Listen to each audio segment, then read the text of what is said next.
팔팔하게 100살까지 건강업, 울산업. 안녕하세요, 박성은입니다. 허리 통증은 인구의 80%가 일생에 한 번 이상은 경험한다고 하는데요. 나이가 많든 적든 이 허리 통증으로 고생하는 사람들이 많이 늘어나고 있습니다. 특히 장시간 책상 앞에 앉아서 시간을 보내는 직장인의 경우에는 허리 질환에 노출될 위험이 크다고 하는데요.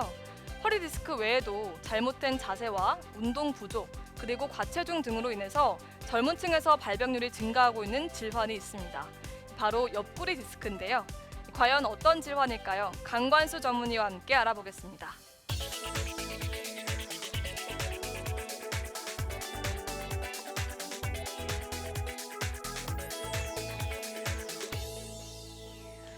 네, 선생님, 일반적으로 디스크라고 하면 허리와 목을 생각하게 되는데요.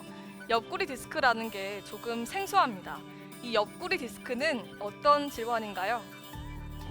일반적인 디스크가 척추의 신경통로인 척추관 내부에서 발생하는데 중앙의 척추신경줄기에서 나오는 신경근, 신경가지가 나가는 신경구멍인 신경공 외측, 그러니까 척추신경통로의 바깥쪽에서 발생하는 디스크를 옆구리 디스크라고 합니다.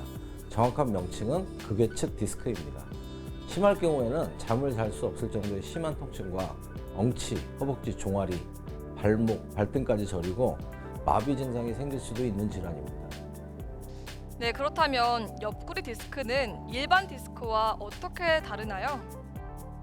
일반 디스크의 경우에 척추관 내로 디스크가 돌출하여 신경을 압박하여 통증이 발생하는 반면에 옆구리 디스크는 척추관 바깥에서 디스크가 돌출하여 신경가지인 신경근을 압박하게 되는데 두 질환 모두 요통과 다리 증상을 유발하지만 미묘한 차이가 있습니다. 척추관 내부에 생기는 일반적인 디스크는 척추신경을 둘러싸고 있는 경막에 의해서 신경 압박이 있더라도 완충 역할을 하게 되어 증상이 비교적 덜하지만 옆구리 디스크에서는 신경가지인 신경근 자체가 신경이어서 약간의 디스크에도 심한 통증과 신경학적 문제를 유발할 수 있겠습니다. 네, 증상의 심한 정도 차이라면 구분하기가 쉽지는 않겠네요. 자, 그러면 옆구리 디스크가 생기는 원인은 어디에 있을까요? 일반적인 척추 질환이나 디스크와 원인이 비슷한데요. 디스크는 나이가 들면서 수분이 빠지는 퇴행성 변화가 진행하게 되는데 유전적으로 빨리 시작되는 경우에 디스크 발병의 근원이 되고 일상생활에서의 생활 자세나 습관에 의해서 직업적인 요인, 그다음에 외상적 요인에 의해서 악화될 수 있겠습니다. 네, 그렇다면 이런 옆구리 디스크 환자분들이 좀 많은 편인가요? 일반 디스크보다는 빈도가 낮은데요. 디스크는 탈출 형태에 따라서 디스크 변성, 그다음에 돌출형, 탈출형, 유리형으로 나뉩니다. 디스크 마디에 따라서 요추 4, 5번, 천추 1번에서는 90% 정도, 요추 3, 4번에서는 5% 정도 발생하게 되는데요. 탈출된 위치에 따라서 후 외측형이 30% 정도, 후 외측에서 상부로 전이된 경우가 13%, 그다음에 밑으로 전이된 경우가 45% 정도로 가장 많고 중심의 5% 정도, 옆구리 디스크인 극외측형이 한 7% 정도 발생하는 걸로 되어 있습니다. 아, 그렇군요. 그러면 옆구리 디스크의 경우에는 어떤 방법으로 진단하게 되나요? 우선 병력 청취로 언제부터 어느 부위가 얼마나 어떤 자세에서 아픈지 들어보고 이학적 검사로 하지직거상 검사나 운동기능 검사, 감각기능 검사, 반사검사로 디스크가 의심되는 경우에 영상검사로 확진하게 되는데요. 영상검사로는 단순 방사선 검사, 컴퓨터 단층 촬영, 자기공명 영상 촬영, 척수강조 영수, 적외선 체열 검사 등이 있습니다. 그리고 보조적으로 생리학적 검사로 금전도 검사와 유발전이 검사를 해볼 수 있겠습니다. 네, 증상이 비슷하기 때문에 일반 디스크와 치료 방법이 좀 비슷할 것 같은데 어떤가요? 일반 디스크와 옆구리 디스크는 발생의 위치만 다르고 치료 방법은 비슷합니다. 보존적 치료는 안정하시고 약물치료, 물리치료, 신경차단 및 주사요법을 할 수가 있고 좀 진행한 경우에는 신경성형술이나 고주파 수액감압술, 그 다음에 운동재활 치료를 할 수가 있고 10% 정도의 환자에서 술적 치료가 필요할 수 있겠습니다. 네, 마지막으로 옆구리 디스크를 예방하기 위해서 추천해 주실 만한 운동으로는 어떤 것들이 있을까요?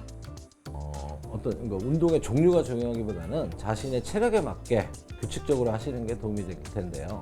허리에 좋은 운동으로는 걷기, 그다음에 낮은 산 등산, 수영, 특히 자유형이나 배영이 도움이 되겠고요.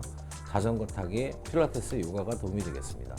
피해야 할 운동은 허리를 회전시키는 골프, 테니스, 볼링, 그다음에 허리를 뒤로 젖히는 배드민턴, 그다음에 무게중심을 위아래로 심하게 할 수 있는 달리기나 각종 구기 종목을 피하는 게 좋겠습니다.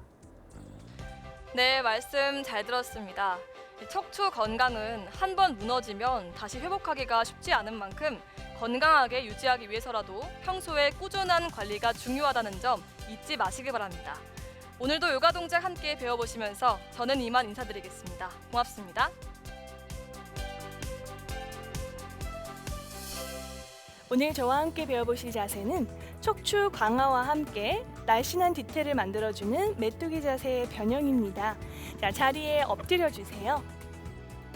그대로 두 다리는 어깨 넓이로 벌려 발등 바닥, 두 손은 골반 옆에 손등을 바닥에 놓고 머리는 바닥 살짝 띄워줍니다.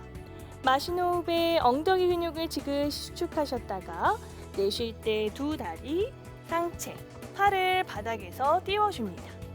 마시는 호흡에 제자리 돌아가셨다가 내쉬며 한 번 더 상체와 다리를 길게 뻗어주세요. 자, 허리 통증이 일어나시는 분들은 많이 일으키지 않고 바닥에서 살짝만 일으켜 반복해줍니다. 고개는 너무 많이 들어 정면 목이 꺾이지 않도록 턱을 살짝 당기셔서 먼 바닥을 바라봐 주세요. 천천히 자세 10번 반복해 줍니다.